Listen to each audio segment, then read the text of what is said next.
Wednesday morning on the Buckeye Breakdown podcast, we heard from Ryan Day yesterday as he evaluated Ohio State's season opening win over Indiana.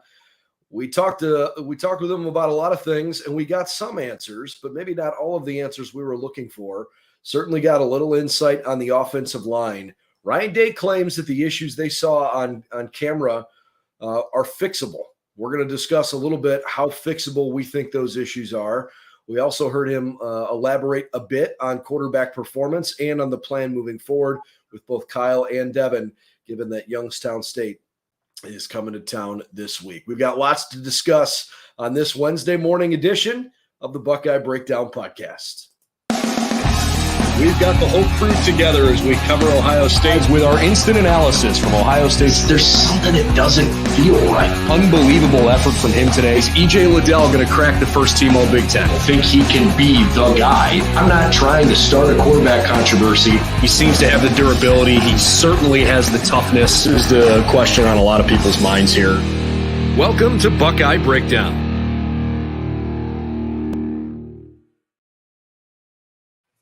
Well, good morning, everyone, and welcome to Buckeye Breakdown. We love being with you every weekday morning from 7 a.m. until we finish up. Usually the show goes about a half an hour, sometimes a little more or a little less, but we love being one of your first stops to talk Ohio State football each weekday morning. We're live at 7 a.m., and certainly on the weekends, you can catch all of our coverage throughout the course of the weekend around Ohio State games. If you're unfamiliar with us, we're certainly glad to have you. You can watch this live. Please subscribe to the YouTube channel if you're doing so. That would be a great way to support us. We certainly appreciate that. If you're listening after the fact, that's fine too. Just know that you can interact with us live. We certainly take lots of questions along the way, and we'd love to have you. All the latest news and info on the team is available over at buckeyesnow.com. This podcast is affiliated with the Sports Illustrated Media Group, part of the Fan Nation Network. I'm Brendan Gulick along with Anthony Meglin, and today we are talking about Ohio State's offense, specifically the offensive line, but we're going to touch on a couple of other topics, including quarterback, from what we heard from Ryan Day yesterday. Anthony, good morning. And yesterday, I know you had a chance to see the press conference too. What was your big takeaway? Yeah, good morning, sir. It was a good. I think it was a pretty good press conference from Ryan Day. I wasn't sure what his tone was going to be, but you could sense a little bit of urgency from it, and a little bit of uneasiness. But one of the things he kept referencing is that a lot of the mistakes were fixable, and I know that we have some clips that we're going to listen to here in a little bit. But you'll hear that a consistent theme of, hey, it was good enough to win on Saturday, but things need to get better. And I do believe that there's a large sense of urgency to get them better, because they know maybe not this weekend, maybe not next weekend, but what's coming down the pipe is a team you're going to have to play really good football against. So they have some time to get it right, but it's time to start getting it right. And I think that was a lot of the messaging that we heard yesterday from him. Let's dive in right away. First question of the press conference was directed to Coach a little bit about the offensive line, but touching on their need as an offense in general just to get better. Front row, middle 24/7 sports. Hi, Ryan. When you reviewed the film of the offensive line and talked with Coach Brian, what didn't you like, and were there some miscommunication issues there? Yeah, I'm not going to get into like crazy details on it all, but I felt like they needed to play better in the run game. I think we're only 50% efficient overall on first and second down running the ball, so that's not good enough. They certainly did give us some things that maybe we weren't expecting, but even when they did, I didn't think we handled it as well as we could have. So getting back to work on that this week. You also got some good players on defense. How much do you attribute it to their coordinator being here last year, kind of knowing you guys? Yeah,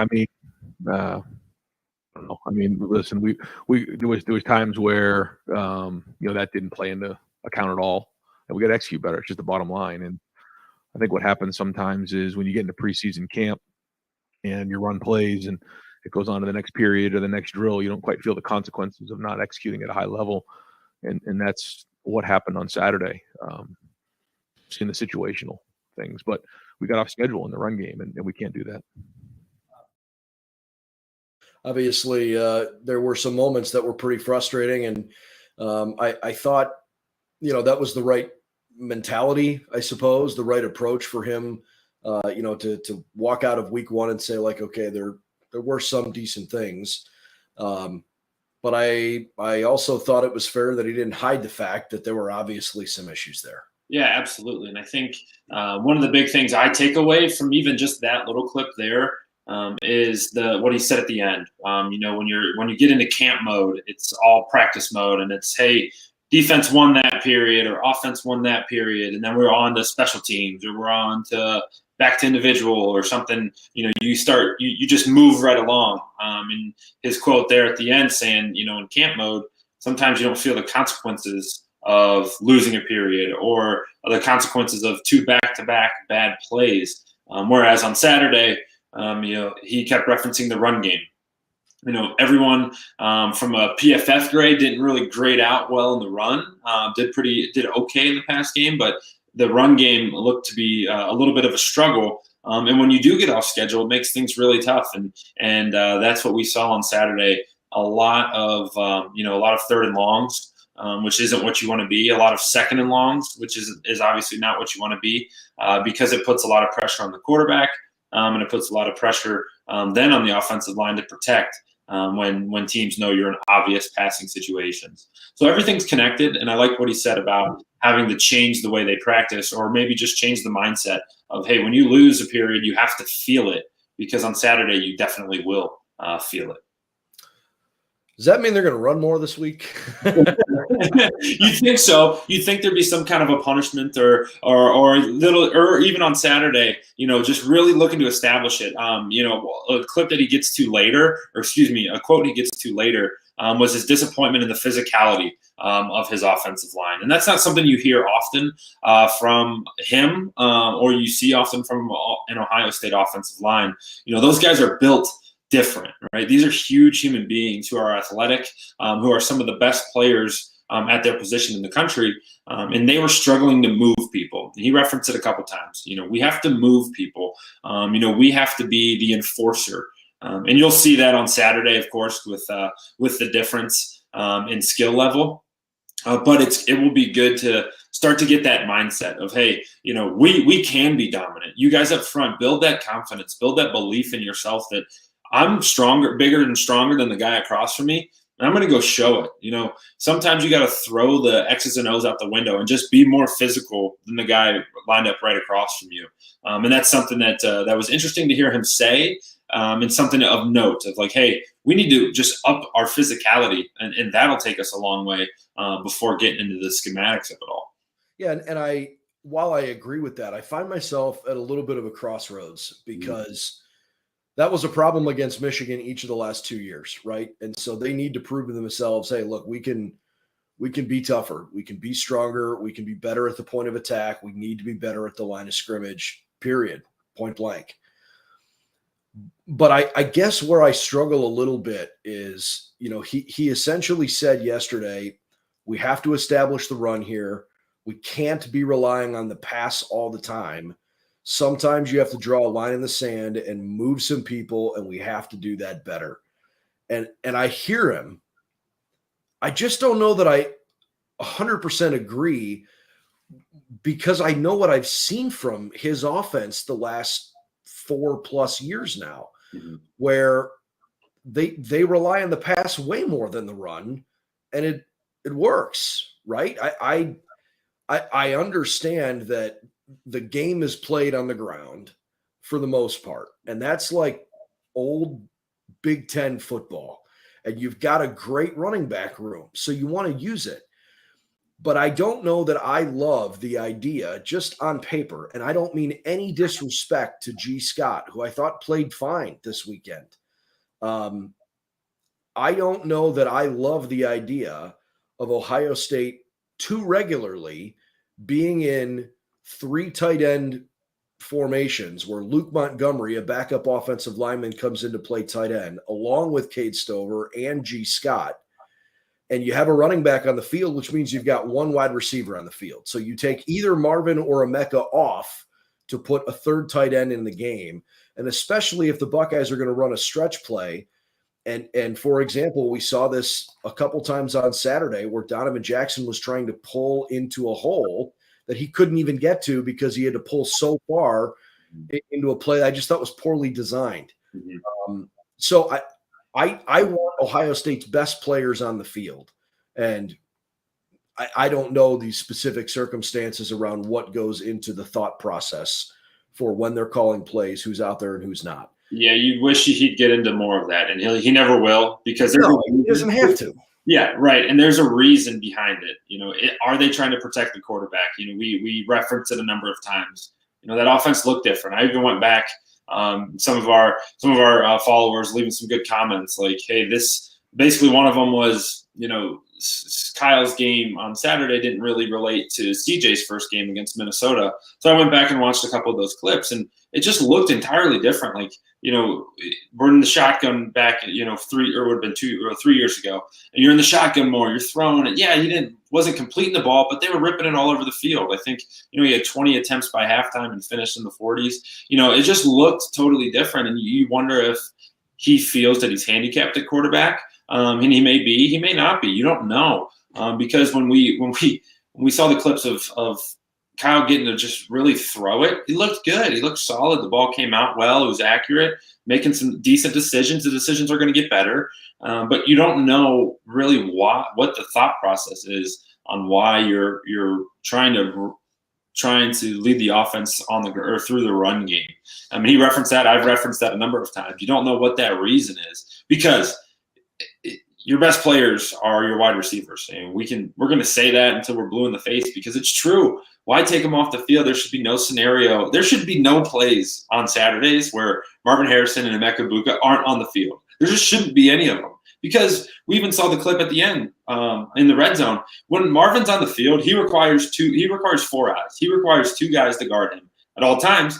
And that creates holes and openings in the interior where you can gain numbers and gain leverage. I don't know. I agree exactly with what you're saying. You're taking your best guys off the field to put good guys on the field, but they're not your best, and I don't know what that gets you. Yeah, and just the idea of I wish he wouldn't handcuff himself because it's not that I don't trust the running backs. I do in general. I like that room a lot, and when they choose to run the ball, I think it's going to generally be a pretty good play. I don't know. Maybe I'm being too picky. I just don't like the idea of taking some of those guys off the field. And somebody, just real quick, somebody asked him yesterday, hey, when do you flip that switch from I want to be conservative in my calls to be aggressive in situations? And his answer was really interesting. He said, it's probably the part of the art of coaching. Mm-hmm. And it has a lot to do with trust that's developed over time. It has a lot to do with your quarterback and with your offensive line. And he said, the more trust we have in them, the more we can let it rip. So it sounds like they're still developing as a coaching staff, a trust in that group to execute on big shot plays. Yeah. No question about it. And it's all tied together. Later on, he got into a quote about how the half was shortened because of the because of the clock difference, but they had limited possessions. You're not going to get as many possessions. Well, you're not running the ball. When you're not throwing the ball and you're running it, and then you go 3 and outs, or maybe you get 1 first down and you're punting. It's all tied together. And then it also ties together when your dudes aren't on the field. That box is stuffed, man. It's really tough to run. Yeah, I mean, you could put Orlando Brown back out there, Orlando Pace back out there, and it would still be tough. It would just be. It's just hard with what they schemed up on Saturday to be successful with what you're doing. And you hope to see some improvements because in some of those cases, you watch the tape. The defensive line was just teeing off on the offensive line because they knew they weren't scared of anything vertical. They weren't scared of anything, that was going to switch them up. They were just going, pinning their ears back and going. Made it a little bit challenging. So Ryan said that Josh Fryer did grade out as a champion on Saturday, but that he was the only one that did so. And I actually thought Josh Fryer in real time, I thought he played fairly well. As for whether or not the rest of the offensive line issues are correctable, here's what Coach had to say. Let me ask you about more of the offensive line. Those 3 new starters, you probably knew it's going to take some time to practice. Were you overall disappointed in what you saw? Or when you watched it, did you think, okay, these are fairly correctable? Okay, we got a real issue here. Yeah, I don't see anything on the film that isn't correctable. Like guys just getting flat out beat or not good enough.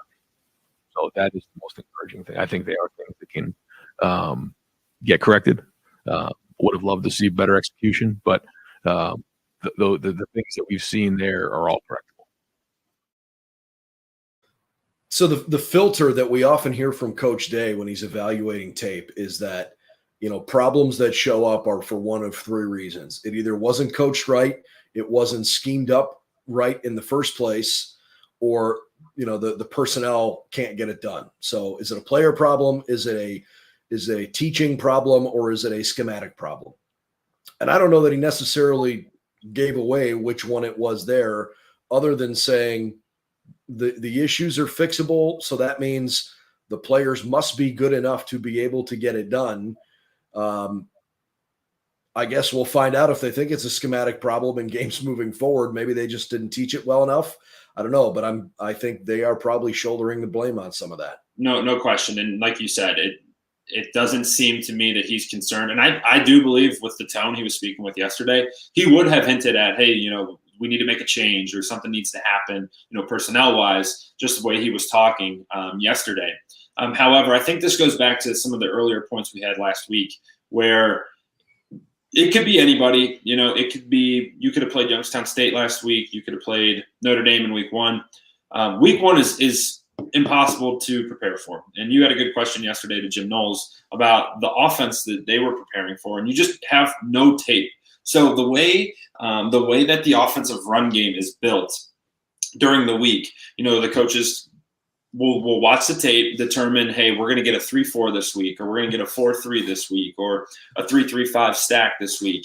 And here's how we're going to attack the run game. Now, believe it or not, this isn't Madden where you just go halfback dive and the guys just block everybody and goes. Like, there's so much communication that goes into a power or a stretch play like you referenced, or an outside zone or an inside zone. These guys up front have to work 5 as 1. And that's really, really hard to do when you know what you're getting. Okay, they have to be able to combo up to linebackers and know where the linebackers will be, or know what blitzes they're going to face.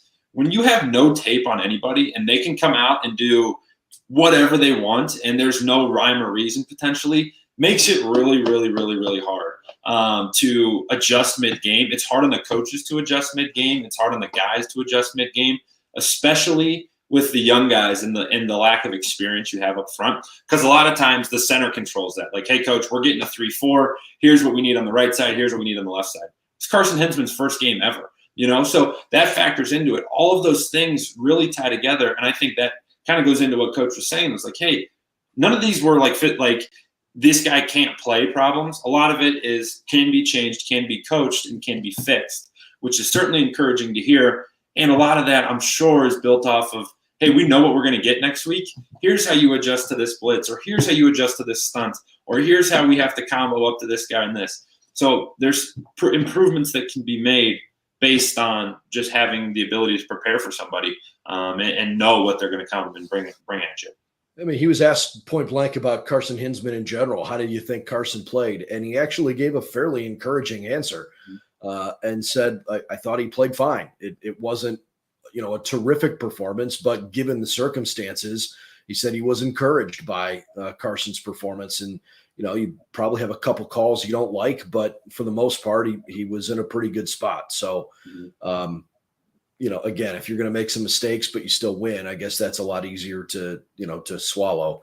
I think it's hard to make corrections after losses because morale hurts at the same time. It's going to take a little time. And to your point, you get a couple of games here that are get right games. You start with the one that's immediately in front of you. I read something interesting here in Ohio State's official media notes. The Buckeyes have not lost to an FCS school ever. No, I'm sorry. Let me rephrase that. Ohio State has not lost to an FCS school since 1940 when they played Cornell. And it's obviously it's a fun little nugget, and it'll probably never happen again.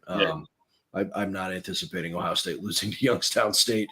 And last week, no FCS schools beat FBS schools. They were 0-42 in those games. So I mean, look,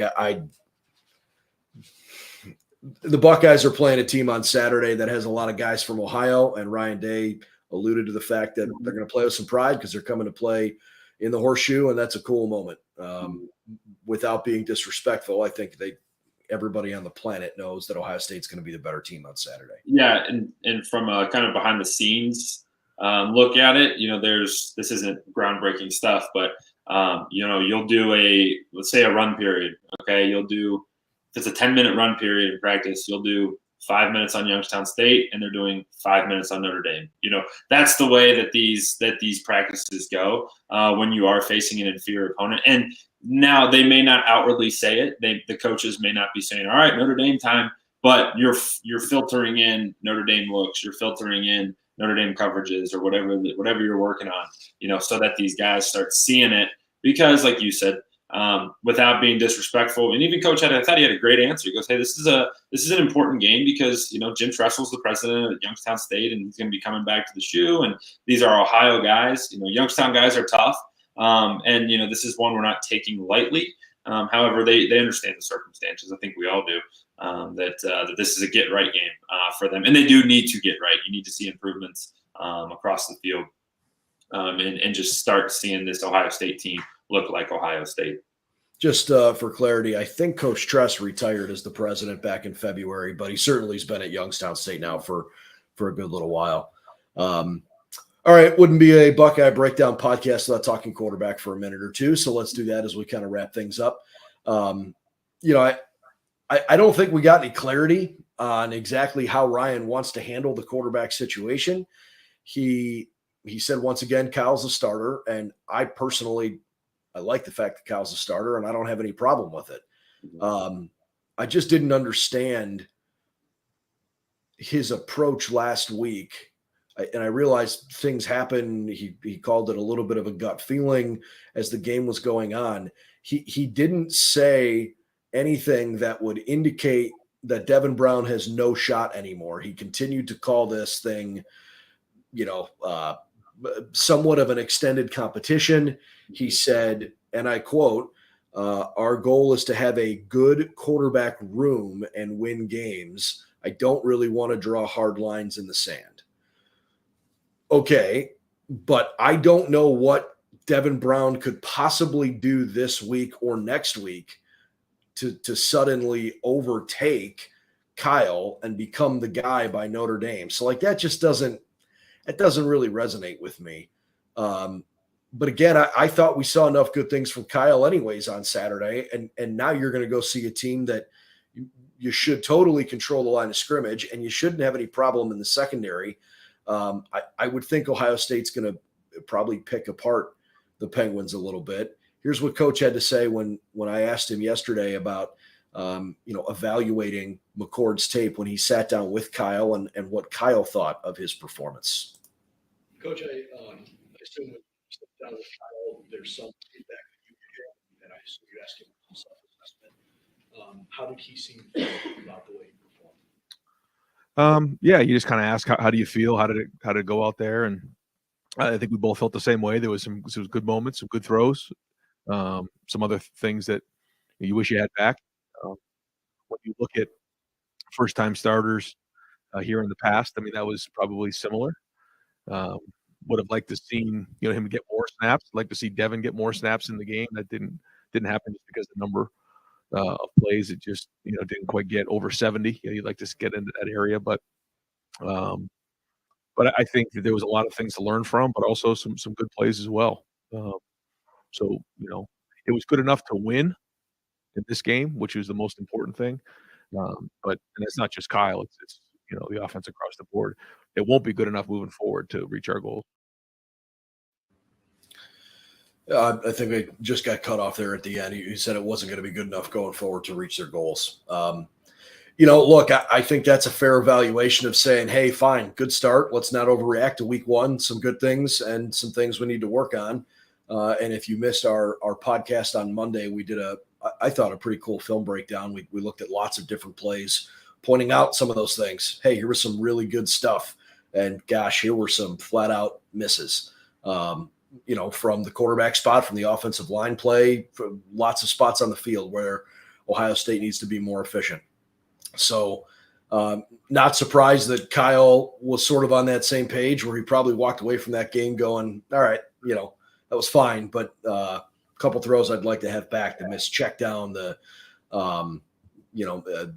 missed deep shot when he maybe could have found Marvin underneath, a bad out route somewhere along the way when he was looking for Marvin on the far sideline, just a few throws here and there. Yeah, a few throws here and there. And like you said, that's one where he got back on the bus and it was like, you just don't feel great. Yeah, we won. But the nice part is, Coach said it right at the end, it was good enough to win Saturday. Imagine if we were in Clemson's position where, it wasn't good enough to win Saturday. So at the end of the day, it's most important that you leave wherever you're at with a W for sure.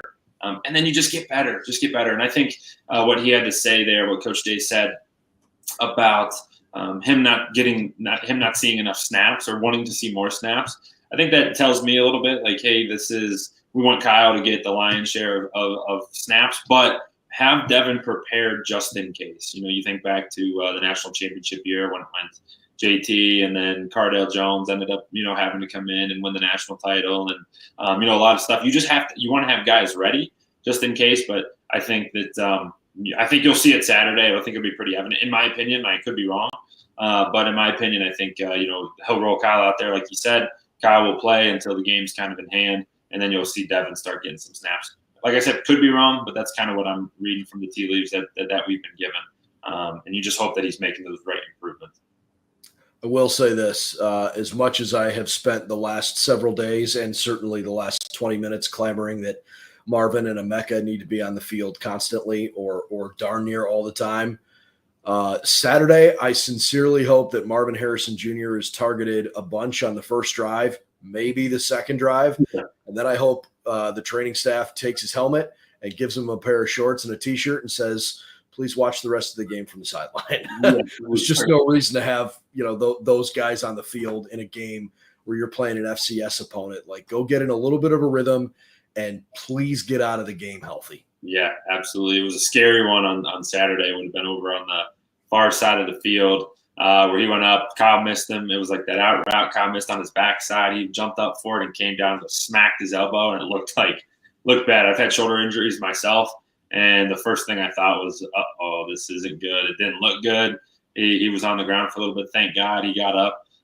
But like you said, get this guy some targets, give him some catches, maybe a touchdown, wrap him in bubble wrap. We'll see you next week. Or in 2 weeks. No kidding. Yeah. Make sure you're ready on September 23rd. You do whatever you got to do to get to that point. That's for sure. All right. So that'll put a bow on our podcast this morning, talking offensive line and a little bit of quarterback. Plenty more coverage available over on BuckeyesNow.com, both from yesterday and starting to look forward here this week. I know it's one of those weeks where, as an Ohio State fan, it's hard to get up for this game.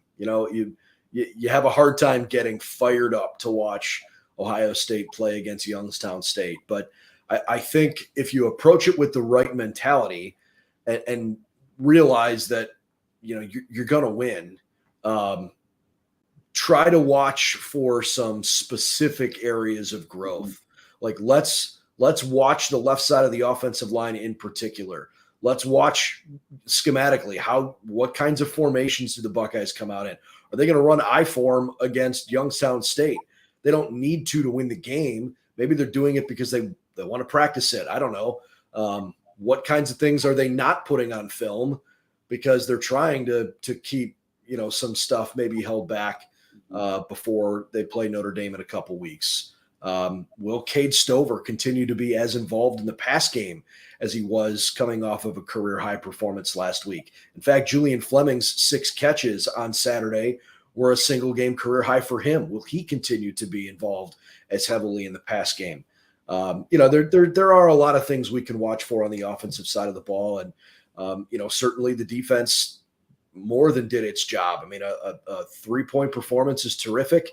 Of all of the top 25 teams that played in week 1, nobody gave up fewer yards defensively than Ohio State did. And they played a Power 5 team. They didn't play a cupcake opponent early, even if you don't think Indiana's very good. And I don't think Walt Bell really tried very hard offensively, but that's a conversation for another pod.